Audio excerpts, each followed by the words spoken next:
ಪಂಚಮಸಾಲಿ ಸಮುದಾಯಕ್ಕೆ 2A ಮೀಸಲಾತಿ ಸಿಗದೇ ಇರುವುದಕ್ಕೆ ಮುಖ್ಯ ಕಾರಣಗಳನ್ನು ಬೇಚಿಟ್ಟ ಶಾಸಕರು ಶ್ರೀ ವಚನಾನಂದ ಸ್ವಾಮೀಜಿಗಳು. ಹೌದು, ಪಂಚಮಸಾಲಿ ಸಮುದಾಯಕ್ಕೆ 2A ಮೀಸಲಾತಿಗಾಗಿ ನಿರಂತರ ಹೋರಾಟ ನಡೆಯುತ್ತಿರುವಾಗಲೇ ಪಂಚಮಸಾಲಿ ವೀರಶೈವ ಲಿಂಗಾಯತ ಪೀಠದ ಜಗದ್ಗುರು ಶ್ರೀ ವಚನಾನಂದ ಸ್ವಾಮೀಜಿಗಳೊಂದಿಗೆ ನಮ್ಮ ನ್ಯೂಸ್ ಸಮೂಹದ ರಾಜ್ಯ ಉಪ ಸಂಪಾದಕ ಬಸವರಾಜು ಮುಕ್ತವಾಗಿ ದೀರ್ಘ ಸಂವಾದ ನಡೆಸಿದ್ದು ಹಲವಾರು ವಿವಿಧ ವಿಷಯಗಳ ಬಗ್ಗೆ ಪ್ರಶ್ನೆಗಳನ್ನು ಕೇಳಿ ಅಭಿಪ್ರಾಯ ಪಡೆದಿದ್ದಾರೆ.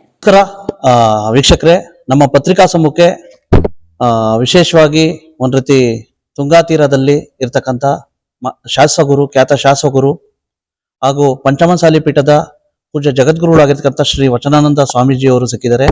ವಿಶೇಷವಾಗಿ ಸಾಕಷ್ಟು ಒಂದು ರೀತಿ ಹಲವಾರು ವಿಷಯಗಳ ಬಗ್ಗೆ ಅವ್ರ ಜೊತೆ ಚರ್ಚೆ ಮಾಡೋದು ಬನ್ನಿ ವೀಕ್ಷಕರೇ. ಸ್ವಾಮೀಜಿ, ನಮಗೆ ಬೆಳಗಿನ ಶುಭೋದಯಗಳು. ಸ್ವಾಮೀಜಿ, ವಿಶೇಷವಾಗಿ ಸಾಕಷ್ಟು ಅಪಾರವಾದ ಭಕ್ತಾದಿಗಳು, ಜೊತೆಗೆ ಶ್ವಾಸಗುರು ಒಂದೇ ಖ್ಯಾತಿ ಪಡೆದಿದ್ದೀರಾ. ವಿಶೇಷವಾಗಿ ಈಗ ತಾನೇ ಸಾಕಷ್ಟು ಹಲವಾರು ವಿಷಯಗಳ ಬಗ್ಗೆ ಚರ್ಚೆ ಮಾಡೋಕ್ಕೆ ಬಂದಿದ್ದೀವಿ ನಾವು. ಪ್ರಥಮವಾಗಿ ವಿಶೇಷವಾಗಿ ಒಂದು ರೀತಿ ಪಂಚಮಸಾಲಿ ಸಮುದಾಯದ ಒಂದು ರೀತಿ 2A ಮೀಸಲಾತಿ ಬಗ್ಗೆ ವಿಶೇಷವಾಗಿ ಯಾವ ರೀತಿ ಇದೆ ಪ್ರಸ್ತುತ ಅಂತ ಅದ್ರ ಬಗ್ಗೆ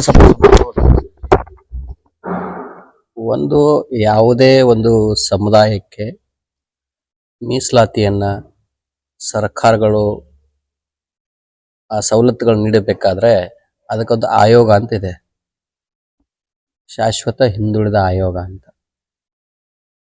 ಅದು ಸಮೀಕ್ಷೆಗಳನ್ನ ಮಾಡಿ ರಾಜ್ಯ ಸರ್ಕಾರಕ್ಕೆ ಪ್ರತಿ 10 ವರ್ಷಕ್ಕೊಂದ್ಸಲ ಅವುಗಳನ್ನ ಸಮೀಕ್ಷೆ ಮಾಡಿ ಜನಗಣತಿ ಆಧಾರದ ಮೇಲೆ ಅಂಕಿ ಸಂಖ್ಯೆಗಳನ್ನು ಕೂಡಿಸಿ ಸರ್ಕಾರಕ್ಕೆ ವರದಿಯನ್ನು ಕೊಡುತ್ತೆ. ಇದು ಪ್ರತಿ 10 ವರ್ಷಕ್ಕೊಂದ್ಸಲ ಇದು ರಿವೈವ್ ಆಗ್ತಾ ಇರ್ತದೆ. ಹಾಗಾಗಿ ಶಾಶ್ವತ ಹಿಂದುಳಿದ ಆಯೋಗ ಏನಿದೆ, ಹಿಂದೆ ಜಯಪ್ರಕಾಶ್ ಹೆಗಡೆ ಅವರಿದ್ರು. ಅವರು ರಾಜ್ಯದ ವಿವಿಧ ಜಿಲ್ಲೆಗಳಿಗೆ ಹೋಗಿ ಪಂಚಮಸಾಲಿ ಸಮುದಾಯ ಸಹಿತ ಉಳಿದ ಸಮುದಾಯಗಳ ಸಮೀಕ್ಷೆಯನ್ನು ಮಾಡಿ ಒಂದು ಮಧ್ಯಂತರ ವರದಿಯನ್ನ ಕೊಟ್ಟರು. ಆ ಮಧ್ಯಂತರ ವರದಿಯ ಆಧಾರದ ಮೇಲೆ ಸರ್ಕಾರ ಇನ್ನು OBC ಇದೆ, ಹಿಂದುಳಿದ ವರ್ಗದಲ್ಲಿ 32% ಮೀಸಲಾತಿ ಇದೆ. ಆ ಮೀಸಲಾತಿಯನ್ನ OBC ವರ್ಗದವರಿಗೆ ಯಾವುದೇ ಹಂಚಿಕೆ ಮಾಡಿದ 32% ಒಳಗಡೆ ಕೊಡಬೇಕು ಅನ್ನೋ ಕಾರಣಕ್ಕಾಗಿ ಅಲ್ಲಿ ಏನಾಯ್ತು ಅಂತಂದ್ರೆ 2D ಮತ್ತು 2C ಅನ್ನ ಘೋಷಣೆ ಮಾಡಿದ್ರು. 2A ಕೊಡಕ್ಕಾಗಲ್ಲ, ಅದರ ಬದಲು 3B ಮತ್ತು 3A ಏನಂತಿದ್ವಲ್ಲ ಅವುಗಳನ್ನ ಪ್ರವರ್ಗ 1, ಪ್ರವರ್ಗ 2, ಪ್ರವರ್ಗ 3 ಅಂತಿತ್ತು. ಅಲ್ಲಿ ಪ್ರವರ್ಗ 3 ತೆಗೆದು 2A, 2B, 2C, 2D ಅಂತ ಮಾಡಿದರು. ಆವಾಗ 2C ಅಂತಂದ್ರೆ 3A ಅನ್ನ, 2D ಅಂತಂದ್ರೆ 3B ಅನ್ನ. 3Bಯಲ್ಲಿ ವೀರಶೈವ ಎಲ್ಲ ಒಳಪಂಗಡಗಳು ಅದರಲ್ಲಿ ಬರುತ್ತವೆ. ಅದಕ್ಕಿಂತ ಪೂರ್ವದಲ್ಲಿ ಸರ್ಕಾರ, ಬೊಮ್ಮಾಯಿಯವರ ಸರ್ಕಾರ ಪರಿಶಿಷ್ಟ ಜಾತಿ, ಪರಿಶಿಷ್ಟ ಪಂಗಡಗಳಿಗೆ ಮೀಸಲಾತಿಯನ್ನು ಘೋಷಣೆ ಮಾಡಿದರು. STಗೆ 3% ಇತ್ತು, ಅದನ್ನ 7% ಮಾಡಿದ್ರು. ಮತ್ತು SCಗಳಿಗೆ 15 ಇತ್ತು, ಅದನ್ನ 17 ಮಾಡಿದ್ರು. ಒಟ್ಟು 6% ಮೀಸಲಾತಿನ ಇನ್ಕ್ರೀಸ್ ಮಾಡಿದ್ರು. ಅವರಿಗೆ ಇನ್ಕ್ರೀಸ್ ಮಾಡಾಗ ಎಲ್ಲಿಂದ ಇನ್ಕ್ರೀಸ್ ಮಾಡಿದ್ರು ಅಂದ್ರೆ ಪರ್ಸೆಂಟೇಜ್ ಮೀಸಲಾತಿ ಪ್ರಮಾಣವನ್ನ ಇನ್ಕ್ರೀಸ್ ಮಾಡಿದ್ರು. 50ಕ್ಕಿಂತ ಹೆಚ್ಚಿತ್ತಲ್ಲ, ಅದು 56 ಆಯ್ತು. ಅದರಲ್ಲಿ ಅವ್ರಿಗೆ 6% ಅನ್ನ ಕೊಟ್ರು. 56 ಮಾಡಿ ಅದಕ್ಕೊಂದು ಸುಗ್ರೀವಾಜ್ಞೆಯನ್ನು ಹೊರಡಿಸಿ, ಅಂದ್ರೆ ಸುಗ್ರೀವಾಜ್ಞೆಯನ್ನು ಹೊರಡಿಸಿದ ಮೇಲೆ ಯಾರು ಕೂಡ 6 ತಿಂಗಳ ಕಾಲ ಯಾವುದೇ ಕೋರ್ಟ್ಗೆ ಹೋಗೋದಿಲ್ಲ. ಅದು ಊರ್ಜಿತ ಆಯ್ತು. ಇವತ್ತು ರಾಜ್ಯದಲ್ಲಿ SC STಗಳಿಗೆ ಮೀಸಲಾತಿ ಪ್ರಮಾಣ ಹೆಚ್ಚಾಗಿದೆ. ಆದರೆ 2D ಮತ್ತು 2C ಅನ್ನು ಮಾಡಿದಾಗ ಅದೇ ರೀತಿ ಪ್ರಮಾಣವನ್ನು ಇನ್ಕ್ರೀಸ್ ಮಾಡಲಿಲ್ಲ. ಅಲ್ಲಿ ಏನು ಮಾಡಿದ್ರು, 2B ಅನ್ನು ತೆಗೆದ್ರು. 2B ಅನ್ನು ತೆಗೆದು 2C 2D ಹಂಚಿಕೆ ಮಾಡಿದ ಮೇಲೆ ಸಹಜವಾಗಿ ಅವರು ಕೋರ್ಟ್ಗೆ ಹೋದ್ರು. ಆ ಕೋರ್ಟ್ನಲ್ಲಿ ಇವತ್ತದು ತಟಸ್ಥವಾಗಿದೆ. ಮತ್ತೆ ನಾವು 3Bಯಲ್ಲಿ ಇದ್ದೀವಿ ಮತ್ತು 3Aಯಲ್ಲಿ ಇದ್ದೀವಿ. ಇವತ್ತು ಸದ್ಯದ ಪರಿಸ್ಥಿತಿಯಲ್ಲಿ ಆಗಿರೋದು. ಹಾಗಾಗಿ ಅವ್ರಿಗೆ ಹೇಗೆ ಸುಗ್ರೀವಾಜ್ಞೆಯನ್ನ ಹೊರಡಿಸಿಕೊಟ್ರು, ಹಾಗೆ ನಮಗೂ ಕೂಡ ಸುಗ್ರೀವಾಜ್ಞೆಯನ್ನು ಹೊರಡಿಸಿ ಕೊಟ್ಟು ಅವ್ರು ಹೇಗೆ ಪರ್ಸೆಂಟೇಜ್ ಅನ್ನ ಇನ್ಕ್ರೀಸ್ ಮಾಡಿದ್ರು, 56 ಆಯ್ತಲ್ಲ, ಅದನ್ನ ಪರ್ಸೆಂಟೇಜ್ ಇನ್ಕ್ರೀಸ್ ಮಾಡಿದ್ರೆ ನಮ್ಗೆ ಅದು ಉಪಯುಕ್ತವಾಗ್ತಾ ಇತ್ತು.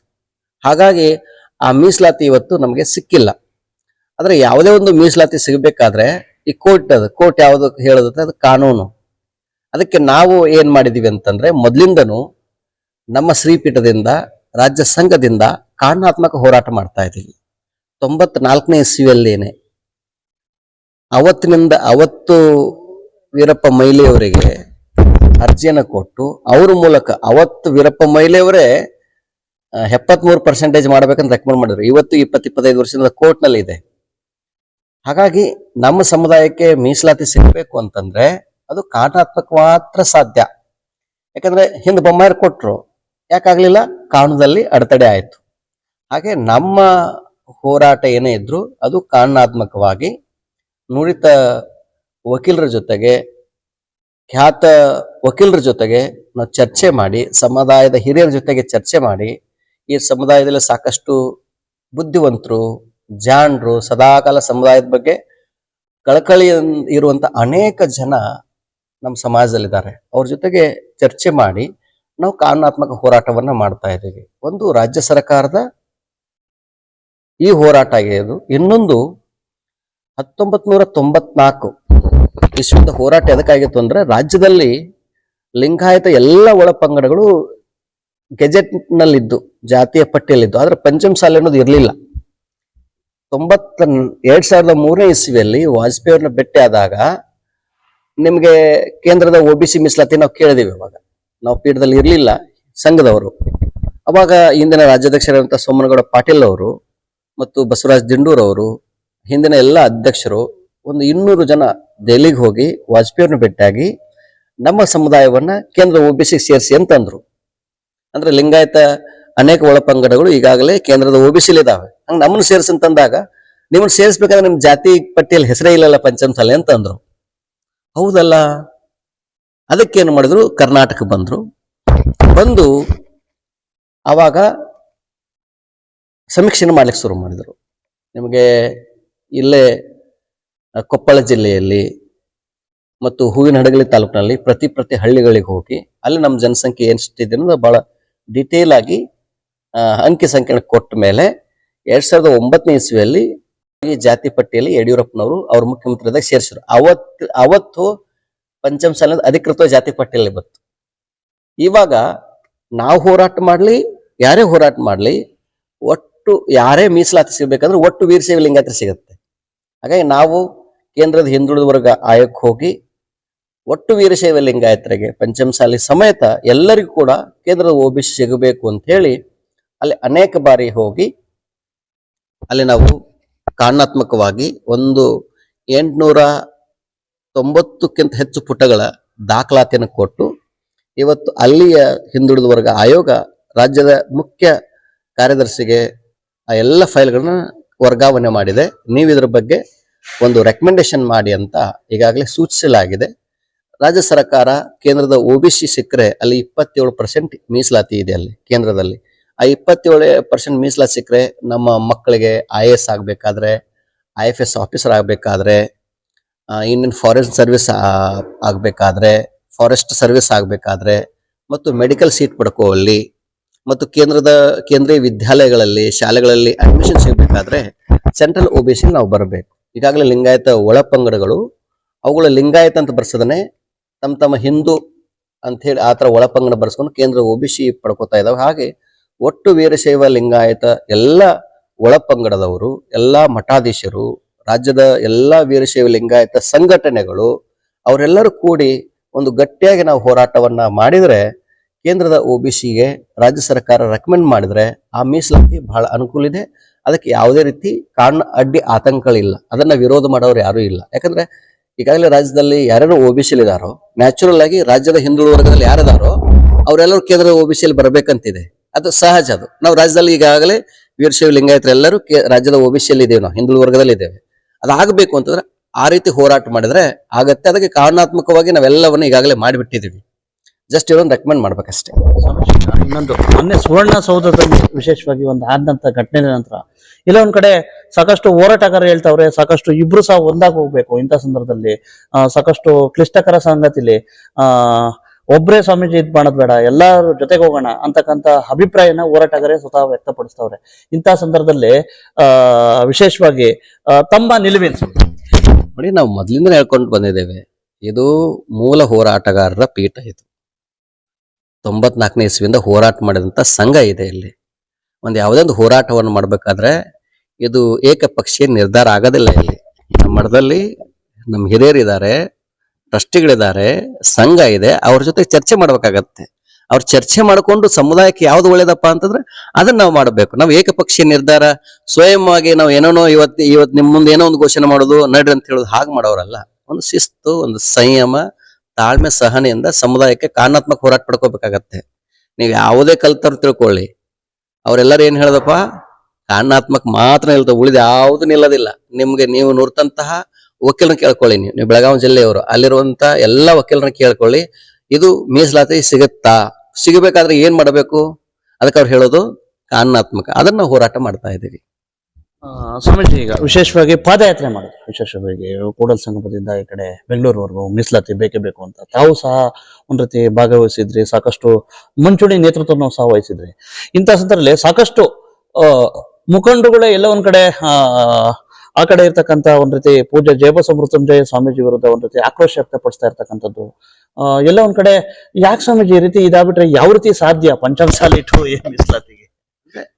ಈಗ ವಿಜಯಾನಂದ ಕಾಶಪ್ಪನವರು ಒಂದು ದೂರದೃಷ್ಟಿ ಇರಬೇಕು. ಪೀಠಾಧ್ಯಕ್ಷರಾದವ್ರಿಗೆ, ಮಠಾಧ್ಯಕ್ಷರಾದವ್ರಿಗೆ ಅತ್ಯಂತ ಕಾಳಜಿ ಇರುತ್ತೆ, ಅಷ್ಟೇ ಜವಾಬ್ದಾರಿ ಇರುತ್ತೆ. ನಾವು ಆಡುವ ಮಾತುಗಳು ಮತ್ತು ನಮ್ಮ ಸ್ಪಷ್ಟ ಗುರಿ ಇರಬೇಕು. ನೀವು ಲಕ್ಷ್ಯ ಬಿಟ್ಟು ಆ ಕಡೆ ಈ ಕಡೆ ಹೋಗಬಾರ್ದು. ಇವತ್ತು ಇದು ರಂಜನೀಯ ಜಗತ್ತು. ಇಲ್ಲಿ ನಿಮಗೆ ಬಹಳಷ್ಟು ಅಡ್ಡಿ ಆತಂಕಗಳು ನಿಮ್ಮ ದಾರಿ ತಪ್ಪಿಸೋ ಪ್ರಯತ್ನ ನಿರಂತರ ನಡೀತಾ ಇರುತ್ತೆ. ಅದಕ್ಕೆ ಆತ್ಮಶಕ್ತಿ ಬೇಕು, ಆತ್ಮ ಸಾಧನೆಯನ್ನ ಮಾಡಬೇಕು. ನಾವೆಲ್ಲ ಕಾಯಕ, ದಾಸೋಹ, ಶಿವಯೋಗ ಮಾಡುವಂತ ಪರಂಪರೆ ಉಳ್ಳವರು, ಬಸವಾದಿ ಶಿವಶರಣರ ಪರಂಪರೆಯಲ್ಲಿ ನಾವು ಬಂದವರು. ನಾವು ಆಡುವ ಮಾತುಗಳು ಲಕ್ಷಾಂತರ ಜನಕ್ಕೆ ಪ್ರೇರಣೆ ಕೊಡಬೇಕು, ಉತ್ಸಾಹವನ್ನು ಕೊಡಬೇಕು, ಹುಮ್ಮಸ್ಸನ್ನು ಕೊಡಬೇಕು. ಹಾಗಾಗಿ ಹಗುರವಾಗಿ ಮಾತಾಡುವ ಹಗುರ ವ್ಯಕ್ತಿಗಳ ಮಾತುಗಳನ್ನು ಹಗುರವಾಗಿ ಬಿಡಬೇಕು ಅಂತ ನಾವು ಮೊದಲಿಂದ ಹೇಳ್ಕೊಂಡು ಬಂದ್ವಿ.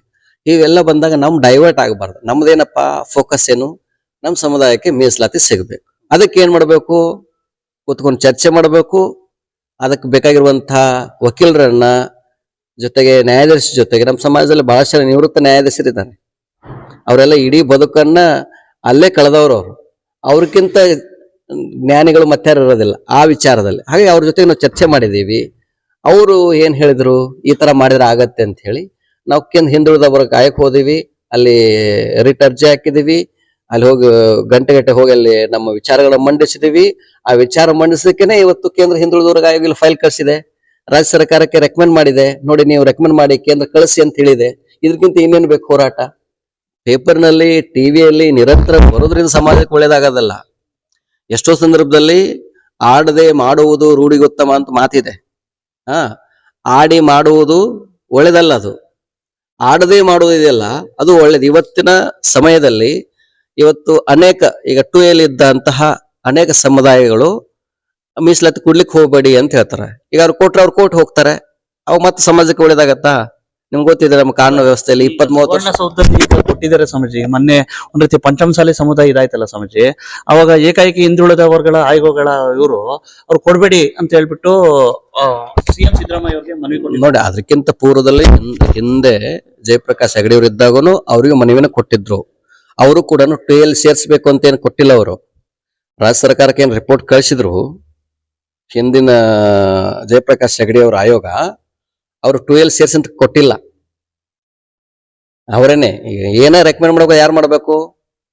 ಎಂಪಿಕಲ್ ಡಾಟಾ ಅಂತ ಕರೀತಾರೆ, ಕುಲಶಾಸ್ತ್ರೀಯ ಅಧ್ಯಯನ. ಮಹಾರಾಷ್ಟ್ರದಲ್ಲಿ ಪ್ರತ್ಯೇಕವಾಗಿ ಮರಾಠಿ ಮೀಸಲಾತಿ ಕೊಟ್ಟಿದ್ದು ಮಹಾರಾಷ್ಟ್ರ ಸರ್ಕಾರ, ಕೇಂದ್ರದಲ್ಲಿದ್ದು ಅದಕ್ಕೆ ಪೂರಕವಾಗಿರುವಂತ ಸರ್ಕಾರ. ಅವೆರಡನ್ನ ಕೊಟ್ಟ ಮೇಲೆ ಸುಪ್ರೀಂ ಕೋರ್ಟ್ ನಲ್ಲಿ ಏನ್ ಮಾಡಿದ್ರು, ಯಾವ ಆಧಾರದ ಮೇಲೆ ಇವರಿಗೆ ನೀವು ರಿಸರ್ವೇಶನ್ ಕೊಟ್ರಿ ಅಂತ ಕೇಳಿದ್ರು.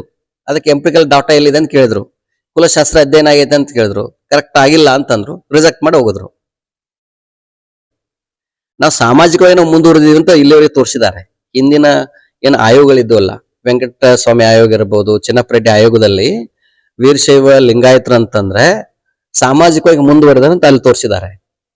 ಆದ್ರೆ ನಾವು ಸಾಮಾಜಿಕವಾಗಿ ನಾವೆಲ್ಲ ಬಸವಾದಿ ಶಿವಶರಣ ತತ್ವವನ್ನ ಹಾಸ್ಕೊಂಡು ಹೊದ್ಕೊಂಡು ನಿತ್ಯ ಅವರ ಅಡಿಯಾದಂತಹ ಜನಾಂಗ ನಮ್ದು, ಸದಾಕಾಲ ಎಲ್ಲರನ್ನ ಪ್ರೀತಿಸುವಂತಹ ಸಮುದಾಯ ನಮ್ದು. ಆದ್ರೆ ಶೈಕ್ಷಣಿಕವಾಗಿ ನಾವು ಹಿಂದುಳಿದಿದ್ದೇವೆ. ಸಾಮಾಜಿಕವಾಗಿ ನಾವು ಮುಂದುವರೆದಿರಬಹುದು, ಅಂದ್ರೆ ಸಮಾಜದಲ್ಲಿ ನಮಗೆ ಗೌರವ ಆಧಾರಗಳಿರಬಹುದು. ಆದ್ರೆ ಶೈಕ್ಷಣಿಕವಾಗಿ ನಮ್ಮ ಮಕ್ಕಳು 90 ಮಾರ್ಕ್ಸ್ ತೆಗೆದುಕೊಂಡ್ರು, 95 ಮಾರ್ಕ್ಸ್ ತೆಗೆದುಕೊಂಡ್ರು, APS ಆಗ್ಬೇಕಾದಾಗ ಯಾಕೆ ಆಗ್ತಾ ಇಲ್ಲ ಅಂತಂದ್ರೆ ನಮ್ಗೆ ಆ ಮೀಸಲಾತಿ ಇಲ್ಲ. ಆ ಮೀಸಲಾತಿ ಪಡ್ಕೋಬೇಕು, ಯಾಕೆ ಪಡ್ಕೋಬೇಕು ಅಂತೇಳಿ ಅಲ್ಲಿ ವಾದ ಮಾಡ್ಬೇಕು ಗಟ್ಟಿಯಾಗಿ ನಾವು. ಇದು ಯಾವುದೋ ಒಬ್ಬ ವ್ಯಕ್ತಿ ಕೈಯಲ್ಲಿ ಇಲ್ಲ, ಇದು ಸರ್ಕಾರಕ್ಕಿಂತ ದೊಡ್ಡದು ಯಾವುದು? ಕಾನೂನು, ಸುಪ್ರೀಂ ಕೋರ್ಟ್. ಸರ್ಕಾರ ಏನಾದ್ರೂ ತಪ್ಪು ಮಾಡಿದ್ರೆ ಅದನ್ನ ಹೇಳುದು ಯಾವುದು? Supreme court. ಅದಕ್ಕೆ ಕಾನೂನು ಇದೆ, ಅದಕ್ಕೆ ಕಾನೂನಾತ್ಮಕವಾಗಿ ಮಾತ್ರ ನಾವು ಫೈಟ್ ಮಾಡಬೇಕು. ಅಂದ್ರೆ ಮಾತ್ರ ನಮ್ಮ ಸಮುದಾಯಕ್ಕೆ ನ್ಯಾಯ ಸಿಗತ್ತೆ. ಜನಗಳನ್ನ ನಾವು ತಪ್ಪು ದಾರಿಗೆ ಕಳಿಸಬಾರ್ದು. ಈಗ ನೀವು ಒಂದು ಸಮುದಾಯದ ಪೀಠಾಧ್ಯಕ್ಷರಾಗಿ ಇಲ್ಲಿ ನಾವು ಕುತ್ಕೊಂಡ್ಮೇಲೆ ನಾವು ಜಾಣತನದಿಂದ, ತಾಳ್ಮೆಯಿಂದ, ಸಹನೆಯಿಂದ, ವಿವೇಚನೆಯಿಂದ ಹೋರಾಟವನ್ನ ನಾವು ಮಾಡಬೇಕು. ಜನಗಳಿಗೆ ತಪ್ಪು ಸಂದೇಶ ಕೊಟ್ಟು ಆಗಬಾರ್ದು. ಅವತ್ತು ಪಾದಯಾತ್ರೆ ಮಾಡುವ ಅವಶ್ಯಕತೆ ಇತ್ತು. ಸಮುದಾಯ ನಾವೆಲ್ಲ ಒಕ್ಕಟ್ಟನ್ನು ತೋರಿಸ್ಬೇಕಾಯ್ತು, ನಾವು ತೋರಿಸಿದ್ವಿ. ತೋರಿಸಿದ ಮೇಲೆ ನೆಕ್ಸ್ಟ್ ಏನ್ ಮಾಡಬೇಕು? ಈ ತರ ಮಾಡೋದ್ರಿಂದ ಮೀಸಲಾತಿ ಸಿಗೋದಿಲ್ಲ, ನಾವೇನ್ ಮಾಡಬೇಕು? ಕಾನೂನಾತ್ಮಕ ಮಾಡಬೇಕು ಅಂತ ಅನಿಸ್ತು. ಕಾನೂನಾತ್ಮಕ ಮಾಡಿದ್ವಿ, ಅದರಲ್ಲಿ ನಮಗೆ ಜಯ ಸಿಕ್ಕಿದೆ. ಅಂದ್ರೆ ಹಿಂದುಳಿದ ವರ್ಗ ಆಯೋಗ ರೆಕಮೆಂಡ್ ಮಾಡಿದೆ ರಾಜ್ಯ ಸರ್ಕಾರಕ್ಕೆ, ಇವನು ಕೇಂದ್ರದಲ್ಲಿ ರೆಕಮೆಂಡ್ ಮಾಡಿ ಅಂತ ಹೇಳಿ. ರಾಜ್ಯ ಸರ್ಕಾರ ಸಂಪುಟದಲ್ಲಿ ಇಟ್ಟುಕೊಂಡು ರೆಕಮೆಂಡ್ ಮಾಡಬೇಕು. ಅದು ನಮ್ಮ ಮುಂದಿರೋದು ಈಗ. ಸ್ವಾಮೀಜಿ, ಈಗ ಇವತ್ತು ವಿಶೇಷವಾಗಿ ಮೊನ್ನೆ ತಾನೇ ವಿಧಾನ ಪರಿಷತ್ ಕಲಾಪದಲ್ಲಿ ವಿಶೇಷವಾಗಿ ಮಾನ್ಯ ನಿಮ್ಮ ಸಮುದಾಯದ ಮಂಚೂಣಿ ನಾಯಕಿ, ವಿಶೇಷವಾಗಿ ಲಕ್ಷ್ಮೀ ಹೆಬ್ಬಾಳ್ಕರ್ ಅವ್ರಿಗೆ ಒಂದ್ ರೀತಿ ಇದಾಗಿರ್ತಕ್ಕಂಥದ್ದು. ಅದಕ್ಕಿಂತ ಮೊದಲು ಒಂದ್ ರೀತಿ ಇದನ್ನ ಬಿಡ್ಬೇಕು ಅಂತ ಹೇಳ್ಬಿಟ್ಟು ಲಕ್ಷ್ಮೀ ಹೆಬ್ಬಾಳ್ಕರ್ ಪಂಚಮಸಾಲಿ ಹೋರಾಟಗಾರರಿಗೆ ಎಚ್ಚರಿಕೆ ಕೊಟ್ಟಿದ್ರು, ವಿಶೇಷವಾಗಿ ಸರ್ಕಾರ ವಿರುದ್ಧ ನಡ್ಕೋಬಾರ್ದು ಅಂತ.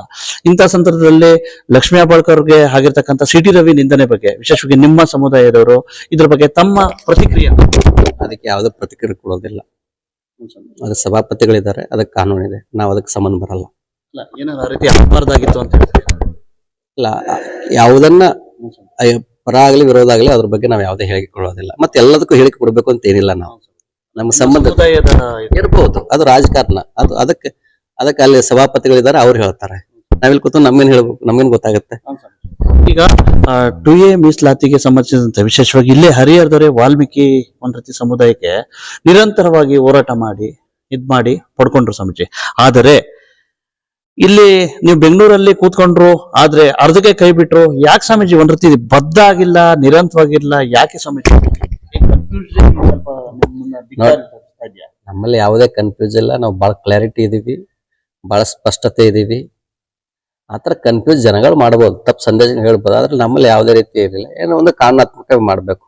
ಆಮೇಲೆ ಅವ್ರದ್ದು ವಾಲ್ಮೀಕಿ ಸ್ವಾಮೀಜಿ ಅವ್ರದ್ದೇನು ST ಹೋರಾಟ ಇದೆಯಲ್ಲ, ಅವ್ರು ಯಾವ ಆಧಾರದ ಮೇಲೆ ಅವ್ರು ಹೋರಾಟ ಮಾಡಿದ್ರು ಅಂತಂದ್ರೆ, ಕೇಂದ್ರದಲ್ಲಿ SC ಎಷ್ಟಿದೆ ಅಲ್ಲಿ 15% SC ಇದೆ, ಅದರದ್ದು 7.5% ST ಇದೆ. ಕೇಂದ್ರದ OBC ಆಧಾರದ ಮೇಲೆ ನಮ್ಮ ಕೂಡಿ ಅಂತ ಅವ್ರು ಫೈಟ್ ಮಾಡಿ ತೆಗೆದುಕೊಂಡಿರೋದು. ಎಲ್ಲಿ ನಮ್ಮ ವಾಲ್ಮೀಕಿ ಸ್ವಾಮೀಜಿ ಅವರು ಕೂಡ, ನಮ್ಮ ಆತ್ಮೀಯ ಗೆಳೆಯರು, ಅವರು ಕೂಡ ಕಾರಣಾತ್ಮಕನೇ ಗೆದ್ದಿರೋದು. ಇವತ್ತು ಅವರು ಕೂಡ 30-35 ವರ್ಷಗಳ ಅವ್ರ ಹಿಂದಿನ ಸ್ವಾಮೀಜಿಯವರು ಹೋರಾಟ ಶುರು ಮಾಡಿದ್ದು, ಹಿಂದಿನ ಪುಣ್ಯಾನಂದಪುರಿ ಮಹಾಸ್ವಾಮಿ ಹೋರಾಟ ಶುರು ಮಾಡಿದ್ದು. ಆ ಹೋರಾಟದ ಕಂಟಿನ್ಯೂ ಭಾಗ ಅವರು ಬೆಂಗಳೂರಲ್ಲಿ ಕೂತ್ಕೊಂಡ್ರು, ಮತ್ತು ಎಲ್ಲಾ ಶಾಸಕರನ್ನ ವಿಶ್ವಾಸ ತೆಗೆದುಕೊಂಡ್ರು. ಮತ್ತು ಈ ಮೀಸಲಾತಿಗಳಿದಾವಲ್ಲ, ಮೀಸಲಾತಿ ಹೆಚ್ಚು ಇರುವುದೇ ಪರಿಶಿಷ್ಟ ಜಾತಿ ಪರಿಶಿಷ್ಟ ಪಂಗಡದ ಅನುಕೂಲಕ್ಕಾಗಿ ಇರೋದು. ಅಂದ್ರೆ ಅವರು ಸಾಮಾಜಿಕವಾಗಿ ಹಿಂದುಳಿದಿದ್ದಾರೆ, ಅವ್ರಿಗೆ ಹೆಚ್ಚು ಅವಶ್ಯಕತೆ ಇದೆ ಅಂತೇಳಿ ಇವತ್ತು ನಮ್ಮ ರಾಜ್ಯದಲ್ಲಿ ಯಾಕೆ ಪ್ರತ್ಯೇಕ ಪರಿಶಿಷ್ಟ ಇದನ್ನ ಆಯೋಗ ಮಾಡಿದ್ದಾರೆ ಅಂತಂದ್ರೆ ಇದೇ ಕಾರಣಕ್ಕಾಗಿ. ಸಚಿವಾಲಯ ಮಾಡಿದ್ದಾರೆ SC ST ಗಳಿಗೆ. ಯಾಕೆಂತಂದ್ರೆ ಅವ್ರು ಅತ್ಯಂತ ಹಿಂದುಳಿದ. ಅದನ್ನ ಬಾಬಾ ಸಾಹೇಬ್ ಅಂಬೇಡ್ಕರ್ ಅವತ್ತೇ ಮಾಡಿದ್ರು. ಯಾರನ್ನ ನಾವು ದೂರಿಟ್ಟಿದ್ವಿ ಸಮಾಜದಿಂದ, ಅಂಥವ್ರನ್ನ ಹತ್ತಿರಕ್ಕೆ ಹೋಗ್ಬೇಕು, ಅವ್ರನ್ನ ಸಾಮಾಜಿಕವಾಗಿ ಶೈಕ್ಷಣಿಕವಾಗಿ ಅವ್ರು ಹಿಂದುಳಿದಿದ್ದಾರೆ, ಅವ್ರನ್ನ ಉದ್ಧಾರ ಮಾಡಬೇಕು ಅಂತ ಹೇಳಿ ಬಾಬಾ ಸಾಹೇಬ್ ಅಂಬೇಡ್ಕರ್ ಶುರು ಮಾಡಿದ್ದು. ಹಾಗಾಗಿ ಕಾನೂನುಗಳು ಕೂಡ ಅವುಗಳಿಗೆ ಬಹಳ ಸಹಕಾರಿಯಾಗಿದ್ದಾವೆ. ಮತ್ತೆ ST ಅಂತಂದ್ರೆ ಶೆಡ್ಯೂಲ್ ಟ್ರೈಬ್ ಅಂತ. ಸೊ ಅವರು ಕೂಡ ಒಂದು ಹೋರಾಟ ಆಗಿದೆ, ಇನ್ನೂ ಅನೇಕ ಅವರು ಕೂಡ ಹೋರಾಟ ಕಾನೂನಾತ್ಮಕ ಮಾಡ್ತಾ ಇದ್ದಾರೆ. ಯಾಕಂದ್ರೆ ಸುಗ್ರೀವಾಜ್ಞೆ ಆಗದೆ ಈಗಾಗಲೇ ಅವ್ರು ಕೊಡ್ಬೇಕಾದ್ರೆ ಸುಗ್ರೀವಾಜ್ಞೆ ಮಾಡಿದ ಸರ್ಕಾರ, ಹಾಗಾಗಿ ಯಾರು ಕೋರ್ಟ್ಗೆ ಹೋಗ್ಲಿಲ್ಲ. ಈಗ ಈ ಹಿಂದೆ ಸಾಕಷ್ಟು ಹೋರಾಟಗಳಲ್ಲಿ ಎಲ್ಲ ಒಂದ್ ಕಡೆ ಮುಖ್ಯಮಂತ್ರಿಗಳು ಸಾಕಷ್ಟು ಜನ ಇದ್ರು, BS ಯಡಿಯೂರಪ್ಪ ಸಾಹೇಬ್ರು ಇರ್ಬೋದು, ಮತ್ತೆ ಬೊಮ್ಮಾಯಿ ಅವರು ಇರ್ಬೋದು. ಆ ಟೈಮಲ್ಲಿ ಒಂದ್ ರೀತಿ ಮುಂಚೂಣಿ ವಹಿಸ್ತಕ್ಕಂತ ಸ್ವಾಮೀಜಿಗಳು ಸರಿಯಾಗಿ ಸ್ಪಂದನೆ ಮಾಡ್ತಾ ಇಲ್ಲ ಅಂತ ಹೇಳ್ತಿದ್ರು. ಈಗ ಏನ್ ಹೇಳ್ತಾ ಇದ್ದಾರೆ ಅಂದ್ರೆ, ಯಡಿಯೂರಪ್ಪ ಅವ್ರು ಚೆನ್ನಾಗಿ ಸ್ಪಂದನೆ ಮಾಡಿದ್ರು, ಬೊಮ್ಮಾಯಿ ಅವ್ರು ಸ್ಪಂದನೆ ಮಾಡಿದ್ರು, ಆದ್ರೆ ಈಗಿರ್ತಕ್ಕಂಥ ಸಿದ್ದರಾಮಯ್ಯ ಅವ್ರು ಸ್ಪಂದನೆ ಮಾಡಿಲ್ಲ ಅಂತ ಹೇಳ್ತಾರೆ. ಯಾಕೆ ಸ್ವಾಮೀಜಿ ಅವಾಗ ತೆಗಳಿಕೆ, ಈಗ ಪ್ರಶಂಸೆ? ನಮಗೆ ಸಂಬಂಧ ಇಲ್ಲ. ಯಾಕಂದ್ರೆ ನಾವು ಯಾವುದೇ ಒಬ್ಬ ಹಿಂದಿನ ಮುಖ್ಯಮಂತ್ರಿಗಳಿರ್ಬೋದು, ಇಂದಿನ ಮುಖ್ಯಮಂತ್ರಿಗಳಿರ್ಬೋದು, ಅವ್ರ ಜೊತೆಗೆ ಒಂದು ಉತ್ತಮವಾಗಿರುವಂತಹ ಸಂಬಂಧವನ್ನ, ಒಂದು ಬಾಂಧವ್ಯನ ನಾವು ಮಾಡಿದ್ದೇವೆ. ಎಲ್ಲವೂ ಪೇಪರ್ನಲ್ಲಿ, ಟಿವಿಯಲ್ಲಿ ಹೇಳಿದ್ರೆ ಅದರಿಂದ ಉಪಯೋಗ ಆಗೋದಿಲ್ಲ. ಯಾವಾಗ ಮುಖ್ಯಮಂತ್ರಿಗಳು ನಾವು ಒಂದು ಫೋನ್ ಮಾಡಿದ ತಕ್ಷಣ ಎತ್ತಿ ನಮ್ಮ ಜೊತೆಗೆ ಮಾತಾಡುವಂತಹ ಒಂದು ಸಂವಹನವನ್ನ ಇಟ್ಟುಕೊಂಡಿರೋದ್ರಿಂದ ನಾವು ಕೂಡ ಮುಖ್ಯಮಂತ್ರಿಗಳನ್ನ ಅನೇಕ ಬಾರಿ ಮಾತಾಡಿದ್ದೇವೆ. ಅರ್ಧ ಗಂಟೆ ಕೂತ್ಕೊಂಡು ಅವ್ರ ಜೊತೆ ಚರ್ಚೆ ಮಾಡಿದ್ದೇವೆ. ಮೀಸಲಾತಿ ಬಗ್ಗೆ ಕುರಿತು ಚರ್ಚೆ ಮಾಡಿದ್ದೇವೆ. ಅದನ್ನ ನಾವು ಬಹಿರಂಗ ಹೇಳಕ್ಕಾಗೋದಿಲ್ಲ. ಎಲ್ಲವೂ ಯಾಕೆ ಹೇಳೋದಂದ್ರೆ, ಅದು ಹೇಳೋದ್ರಿಂದ ಸಮಾಜಕ್ಕೆ ಲಾಭ ಇಲ್ಲ. ಎಲ್ಲವೂ ನೀವು ಹೇಳ್ಬೇಕಂತೇನಿಲ್ಲ. ಏನ್ ಚರ್ಚೆ ಆಗಿದೆ ಅಂತಂದ್ರೆ, ಸಮಾಜದ ಬಗ್ಗೆ ಚರ್ಚೆ ಮಾಡಿದ್ದೀವಿ. ಅವರು ಕೂಡ ಸಕಾರಾತ್ಮಕವಾಗಿ ಸ್ಪಂದಿಸ್ತಾ ಇದ್ದಾರೆ. ಅವ್ರನ್ನ ನಾವು ಪ್ರೀತಿಯಿಂದ, ಯಾಕಂದ್ರೆ ಒಂದು ರಾಜ್ಯದ ಮುಖ್ಯಮಂತ್ರಿಗಳು ಅವರು ಸಾಮಾಜಿಕವಾಗಿ ನ್ಯಾಯದ ಪರವಾಗಿ ಇದ್ದುಕೊಂಡು ಇವತ್ತು 2ನೇ ಬಾರಿ ಮುಖ್ಯಮಂತ್ರಿ ಆಗಿರುವಂತಹ ಸಿದ್ದರಾಮಯ್ಯನವರು, ಅವರು ಒಂದು ಸಾಮಾಜಿಕ ಬದ್ಧತೆ ಇರೋದ್ರಿಂದ ಅವರು ನಮ್ಮ ಸಮುದಾಯದ ಬಗ್ಗೆ ಪಿನ್ ಟು ಪಿನ್ ಮಾಹಿತಿ ಇದೆ ಅವ್ರಿಗೆ. ನಮ್ಮ ಸಮುದಾಯನ ಹೊಸದಲ್ಲ ಅವ್ರಿಗೆ. ಹಾಗಾಗಿ ನಮ್ಮ ಸಮುದಾಯದ ಬಗ್ಗೆ ಅವ್ರಿಗೆ ಕೊಡ್ಬೇಕಂತಿದೆ. ಪರ್ಸೆಂಟೇಜ್ ಇನ್ಕ್ರೀಸ್ ಕೊಡ್ಬೇಕು ಅಂತ ನಾವು ಕೇಳ್ಕೊಂಡೇವೆ. ಅದಕ್ಕೆ ಅವ್ರು ಸಕಾರಾತ್ಮಕ ಸ್ಪಂದಿಸಿದ್ದಾರೆ. ಪರ್ಸೆಂಟೇಜ್ ಇನ್ಕ್ರೀಸ್ ಮಾಡೋದು ಒಂದೇ ಒಂದೀಗ ದಾರಿ. ಅದಕ್ಕೆ ಯಾಕಂದ್ರೆ ಪಕ್ಕದ ರಾಜ್ಯಗಳಲ್ಲಿ 75% ಇದೆ, ಕೆಲವು ಕಡೆ 69% ಇದೆ. ಇವತ್ತು ಕರ್ನಾಟಕದಲ್ಲಿ ಎಷ್ಟಿದೆ ಮೀಸಲಾತಿ? 66% ಇದೆ ಈಗ. ಯಾಕಂದ್ರೆ 10% EWS ಇದೆ. ಆರ್ಥಿಕವಾಗಿ ಹಿಂದುಳಿದವರಿಗೆ ಅಂದ್ರೆ EWS, ಎಕನಾಮಿಕ್ ವೀಕರ್ ಸೆಕ್ಷನ್ 10%. ಅಂದ್ರೆ ಕರ್ನಾಟಕದಲ್ಲಿ ಮೊದಲು 50% ಇತ್ತಲ್ಲ, ಇವತ್ತು ಮೀಸಲಾತಿ ಪ್ರಮಾಣ 66% ಆಗಿದೆ. ಪರ್ಸೆಂಟೇಜ್ ಇನ್ಕ್ರೀಸ್ ಮಾಡಿಸ್ಕೊಡ್ಬೇಕು ಅಂತ ನಾವು ಕೇಳ್ಕೊಂಡೇವೆ. ಅದಕ್ಕೆ ಅವ್ರು ಸಕಾರಾತ್ಮಕ ಸ್ಪಂದಿಸಿದ್ದಾರೆ. ಪರ್ಸೆಂಟೇಜ್ ಇನ್ಕ್ರೀಸ್ ಮಾಡೋದು ಒಂದೇ ಒಂದೀಗ ದಾರಿ. ಅದಕ್ಕೆ ಯಾಕಂದ್ರೆ ಪಕ್ಕದ ರಾಜ್ಯಗಳಲ್ಲಿ 75% ಇದೆ, ಕೆಲವು ಕಡೆ 69% ಇದೆ. ಇವತ್ತು ಕರ್ನಾಟಕದಲ್ಲಿ ಎಷ್ಟಿದೆ ಮೀಸಲಾತಿ? 66% ಇದೆ ಈಗ. ಯಾಕಂದ್ರೆ 10% EWS ಇದೆ. ಆರ್ಥಿಕವಾಗಿ ಹಿಂದುಳಿದವರಿಗೆ ಅಂದ್ರೆ EWS, ಎಕನಾಮಿಕ್ ವೀಕರ್ ಸೆಕ್ಷನ್ 10%. ಅಂದ್ರೆ ಕರ್ನಾಟಕದಲ್ಲಿ ಮೊದಲು 50% ಇತ್ತಲ್ಲ, ಇವತ್ತು ಮೀಸಲಾತಿ ಪ್ರಮಾಣ 66% ಆಗಿದೆ. ಸೊ ನಾವ್ ಹೇಳೋದು, ಆ ಪರ್ಸೆಂಟೇಜ್ ಅನ್ನು ಇನ್ಕ್ರೀಸ್ ಮಾಡಿ 3B ಅಲ್ಲಿ ಇದೆಯವಲ್ಲ, ಅವಾಗ 2D ಕೊಟ್ರು. 3B ಅಲ್ಲೇನೆ ಪರ್ಸೆಂಟೇಜ್ ಇನ್ಕ್ರೀಸ್ ಮಾಡಿದ್ರೆ, ಈಗ ನಮ್ಮ ಮನೆ ಇದೆ, ನಮ್ಮ ಮನೆಯಲ್ಲಿ ಲೈಟ್ ಇಲ್ಲ, ನೀರು ಇಲ್ಲ, ಅದಕ್ಕೆ ಆ ಅನುಕೂಲಗಳು ಮಾಡ್ಬೇಕು ಅವರು. ಈಗ ಅವ್ರ ಮನೆಯಲ್ಲಿ ನಲ್ಲಿಯಲ್ಲಿ ನೀರು ಬರ್ತಾ ಇದೆ, ಅವ್ರ ಮನೆಯಲ್ಲಿ ಎಲೆಕ್ಟ್ರಿಸಿಟಿ ಇದೆ ಅಲ್ವಾ? ಹಾಗೆ ನಮ್ಮ 3B ವರ್ಗದಲ್ಲಿ ಆ ರೀತಿ ಇನ್ಕ್ರೀಸ್ ಮಾಡಿದ್ರೆ ಅನುಕೂಲ ಆಗುತ್ತೆ. ಪರ್ಸೆಂಟೇಜ್ ಇನ್ಕ್ರೀಸ್ ಅವಾಗ ಮಾಡಿದ್ದು ಅದನ್ನೇ, ಬೊಮ್ಮಾಯಿ ಮಾಡಿದ್ದು ಅದನ್ನೇ. ಆದ್ರೆ ಅವ್ರು ತೆಗೆದು ಕೊಟ್ರು, ಹಾಗಾಗಿ ಅವ್ರು ಕೋರ್ಟ್ಗೆ ಹೋದ್ರು. ತೆಗಿಯದೇನೆ ಪರ್ಸೆಂಟೇಜ್ ಇನ್ಕ್ರೀಸ್ ಮಾಡಿ ಕೊಟ್ಟಿದ್ರೆ ನಮ್ಮ ಸಮುದಾಯಕ್ಕೆ ಅನುಕೂಲ ಆಗೇ ಆಗ್ತದೆ. ಈಗ ಮುಂಬರ್ತಕ್ಕಂಥ ದಿನಗಳಲ್ಲಿ ವಿಶೇಷವಾಗಿ ಭಕ್ತಾದಿಗಳ, ವಿಶೇಷ ಸಮುದಾಯದ ಒಬ್ಬ ಕಟ್ಟಕಡೆಯ ವ್ಯಕ್ತಿಯ ಒಂದು ಇದಿದೆ ಏನಪ್ಪಾ ಅಂತಂದ್ರೆ, ಮತ್ತೆ ಏನಾರು ಒಂದಾಗ್ತಾರ ಅಂತ ಹೇಳ್ಬಿಟ್ಟು ಒಂದು ಇದಿದೆ. ಏನು ನಿರೀಕ್ಷೆ ಮಾಡ್ಬೋದು? ಒಂದಾಗಕ್ಕ ಏನಂತ ಸಮಸ್ಯೆ ಏನಿದೆ? ಈಗ ಎಲ್ಲರೂ ಕೂಡಿ ಕಟ್ಕೊಂಡು ಹೋಗ್ಬೇಕು ಅನ್ನೋ ವಿಚಾರ ಇದ್ರೆ ಎಲ್ಲರೂ ಒಂದಾಗ್ತಾರೆ. ಇಲ್ಲಾಂದ್ರೆ ಅವತ್ತು ನಾವು ಪಾದಯಾತ್ರೆ ಮಾಡ್ತಾ ಇದ್ದೀವಿ ನಾವು. ಮತ್ತೆ ನಮ್ಮಲ್ಲಿ ಆತರ ಸ್ವಾರ್ಥ ಭಾವನೆ ಇತ್ತಂತಂದ್ರೆ ಮಾಡ್ತಾ ಇದ್ದೀವ? ಏಕಪಕ್ಷೀಯ ನಿರ್ಧಾರ ಆದಾಗ, ಸ್ವಯಂ ಆಗಿ ಅವ್ರವ್ರ ಡೇಟ್ಗಳನ್ನ ಘೋಷಣೆ ಮಾಡಿದಾಗ ಮತ್ತೆ ಅವಾಗ ಹೆಂಗ್ ಬರ್ತೈತೆ? ನಮ್ದೊಂದು ವ್ಯವಸ್ಥೆ ಇದೆ. ನಾವೇ ಒಬ್ಬರೇ ಸ್ವಾಮಿಗಳು ಅಂತಲ್ಲ. ನಾವೆಲ್ಲ ಏನೋ ಮಾಡ್ಬೇಕಾದ್ರೆ ನಮ್ಮ ಸಂಘ ಇದೆ, ನಮ್ಮ ಟ್ರಸ್ಟ್ಗಳಿದೆ, ಅವ್ರ ಮುಂದೆ ಗಮನ ತರಬೇಕಾಗತ್ತೆ. ಈಗ ನೀವೇ ಅಂದ್ರೆ ಏನೋ ಘೋಷಣೆ ಮಾಡಿ ಬರ್ರಿ ಅಲ್ಲಿ ಹೋಗೋಣ ಇಲ್ಲಿ ಹೋಗೋಣ ಅಂತಂದ್ರೆ, 4 ಜನಗಳ ಒಂದು ವ್ಯವಸ್ಥೆ ಇದ್ದಾಗ ಅದು ಡಿಸೆಂಟ್ರಲೈಸ್ ಆಗ್ಬೇಕು. ಯಾವ್ದೊಂದು ವ್ಯವಸ್ಥೆ ಇದ್ದಾಗ ಡಿಸೆಂಟ್ರಲೈಸ್ ಆಗ್ಬೇಕು. ಈಗ ಯಾರೋ ಒಬ್ಬ ರಾಜಕಾರಣ ಹೇಳಿದ ತಕ್ಷಣ ಏನ್ ನಡ್ರ ಅಂತಂದ್ರೆ, ಇದು ಒಬ್ಬ ರಾಜಕಾರಣ ಬೆಳ್ಸಕ್ಕಾಗ್ಲಿ ಪೋಷಕ್ಕಾಗ್ಲಿ ಇಲ್ಲ. ಇದು ಸಮಾಜವನ್ನು ಪೋಷಿಸ್ಬೇಕು. ಲಕ್ಷೋಪಲಕ್ಷಣ ಇದು ಇನ್ನು ಯಾವ ಸ್ವಾಮಿಗಳ ಅಂತ ಆಗಿರ್ಲಿಲ್ಲ. ಸ್ವಾಮಿಗಳ ಇರದೇ ಇದ್ದಾಗ ಈ ಹೋರಾಟ ಶುರುವಾಗಿದೆ. ಇವತ್ತು ನಾನ್ ಮಾಡಿದ ಹೋರಾಟ ಅಲ್ಲ ಇದು, ಇನ್ಯಾರು ಮಾಡಿದ್ದಲ್ಲ. ಸ್ವಾಮಿಗಳೇ ಇನ್ನು ಕಾವಿ ದೀಕ್ಷೆ ತೆಗೆದುಕೊಳ್ಳಕ್ಕಿಂತ ಪೂರ್ವದಲ್ಲೇ ನಮ್ಮ ಹಿರಿಯರು ಹೋರಾಟ ಶುರು ಮಾಡಿದ್ದಾರೆ.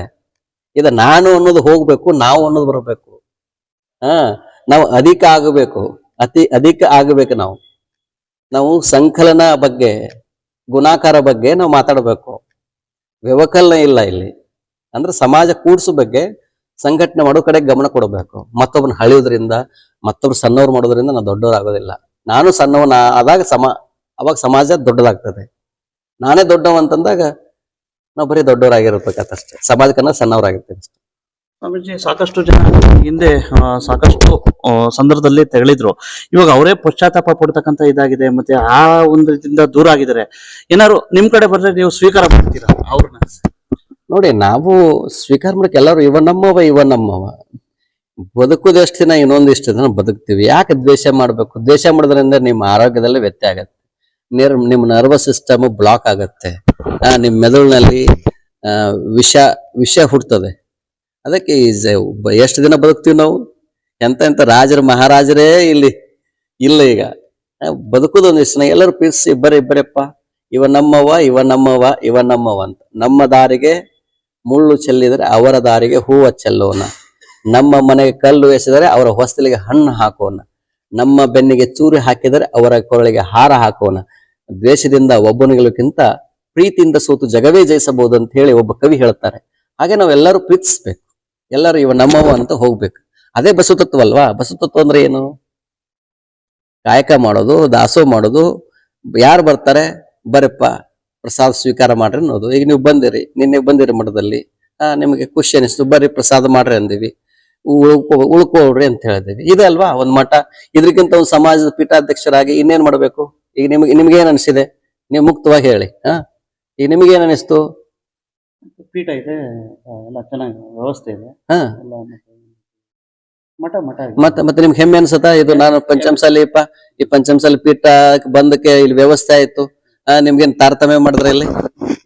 ಒಂದ್ ಮಠ ಅಂತಂದ್ರ ಸಾವಿರಾರು ವರ್ಷಗಳ ಮಠಕ್ಕೆ ಬಂದಾಗ ಫೀಲ್ ಆಗ್ಲಿಲ್ಲ ನಿಮಗೆ? ಉಳ್ಕೊಳ್ಳೋ ವ್ಯವಸ್ಥೆ ಆಯ್ತಾ? ಅನ್ನ ಪ್ರಸಾದ ಸಿಕ್ತಾ? ಇದನ್ನೇ ಮಾಡೋದು.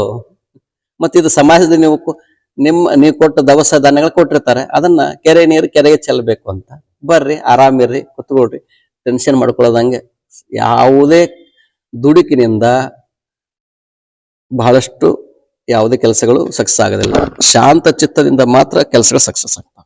ಈಗ ಕೊನೆ ಪ್ರಶ್ನೆ ಸ್ವಾಮೀಜಿ, ಸಾಮಾನ್ಯ ಹೋರಾಟಗಾರರು ಎಲ್ಲ ಒಂದ್ ಕಡೆ ಇದಾಗ್ತಾವ್ರೆ. ಯಾಕೆ ಸ್ವಾಮೀಜಿ? ವಿಶೇಷವಾಗಿ ಯಾಕೆ ಅವ್ರಿಗೇನು ಇದಾಗ್ತಾ ಇಲ್ವಾ? ಯಾಕೆ ಒಂದ್ ರೀತಿ ಅವ್ರದ್ದು ಏನಪ್ಪಾ ಅಂದ್ರೆ ಕೂಗು ಎಲ್ಲ ಸಂಘಟಿತವಾಗಿ ಮಾಡಿದ್ರೆ ಎಲ್ಲ ಒಂದ್ ಕಡೆ ಇದು ಅಂತ ಹೇಳ್ಬಿಟ್ಟು ಸಾಮಾನ್ಯ ಹೋರಾಟಗಾರರಿಗೆ, ವಿಶೇಷವಾಗಿ ಪಂಚಮಸಾಲಿ ಸಮುದಾಯದ ಸಾಮಾನ್ಯ ಹೋರಾಟಗಾರರಿಗೆ ಏನ್ ಹೇಳಿಕ್ ಬಯಸ್ತೀವಿ? ಏನಿಲ್ಲ, ನಮ್ದು ಈಗಾಗಲೇ ಸೋಮನಗೌಡ ಪಾಟೀಲ್ ಅವರು ರಾಜ್ಯಾಧ್ಯಕ್ಷರಾಗಿದ್ದಾರೆ. ಅವರು ಸಮಾಜದಲ್ಲಿ AK-47 ಅಂತೆ ಗೊತ್ತು. ಅವರು ಅನೇಕ ಲಕ್ಷಾಂತರ ಯುವಕರಿಗೆ ವ್ಯಕ್ತಿತ್ವ ವಿಕಸನ ಶಿಬಿರದ ಮೂಲಕ ನಾಡಿನ ತುಂಬೆಲ್ಲ ಸಂಘಟನೆ ಮಾಡಿದವರು. ಕಳೆದ 30-35 ವರ್ಷದಿಂದ ಅವರು ಸಮಾಜಕ್ಕಾಗಿ ಹಗಲು ಶ್ರಮಿಸಿದವರು. ಇವತ್ತು ಅವರು ರಾಜ್ಯಾಧ್ಯಕ್ಷರಾಗಿದ್ದಾರೆ. ಅವರು ಎಲ್ಲ ಜಿಲ್ಲೆ ತಾಲೂಕುಗಳಿಗೆ ಭೇಟಿ ಕೊಟ್ಟು ಸಮಾಜಕ್ಕೆ ಅಲ್ಲಿ ಸಂಘಟನೆ ಮಾಡುವಂತಹ ಸ್ವಾಭಿಮಾನವನ್ನ, ಸ್ವಾವಲಂಬನೆಯನ್ನ, ಸಂಘಟನೆ, ಸಹಕಾರ ಅನ್ನುವಂಥ ಈ ಮನೋಭಾವನೆಯಿಂದ ಸಂಘಟನೆ ಮಾಡ್ತಾ ಇದ್ದಾರೆ. ಮುಂದಿನ ದಿನಗಳಲ್ಲಿ ಸಮಾಜಕ್ಕೆ ಒಳ್ಳೆ ದಿನಗಳು ಬರಲಿವೆ. ಇವಿಷ್ಟು ಗೊತ್ತಾಯ್ತಲ್ಲ, ಮಾನ್ಯ ಪೂಜ್ಯ ಗುರುಗಳಾಗಿರ್ತಕ್ಕಂಥ ಶ್ರೀ ಪಂಚಮಸಾಲಿ ಸಮುದಾಯದ ಜಗದ್ಗುರು. ಬ್ಯೂರೋ ರಿಪೋರ್ಟ್ ಬಸವರಾಜು, ರಾಜ್ಯ ಉಪಸಂಪಾದಕ, ಭಾರತ ವೈಭವ news, Davanagere. Thanks for watching Read, Discuss and Debate with editor Dr. Yan Prashant Rao. Wanted reporters in print, digital and visual media for Bharat Vaibhav Daily Newspaper, BV News 5 Channel and BV Fast Web News from all the talukas of Karnataka, Goa and Maharashtra. If interested, send your resume to 9019229369.